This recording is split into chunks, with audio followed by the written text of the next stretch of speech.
Okay, again, as a quick reminder here, across the top, I can always see my video segments. I can scroll up to see all the interactions, and I can also move to the end to review and getting ready to finish my bulb. And I'm going to add an interaction here. The one I want to add is Web Embed, and I want to show you a couple of options. So I'm going to add a link here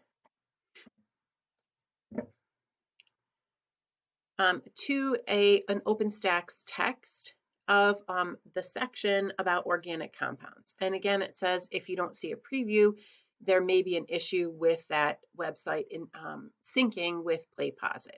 When I go to advanced, I usually leave all of these alone, but again, you have those options. And I'm going to click done. Okay.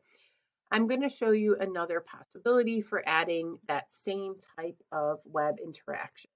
Okay, and I like to use Mentimeter, and I'm going to, after I copy and paste it in here, I'm going to hit enter.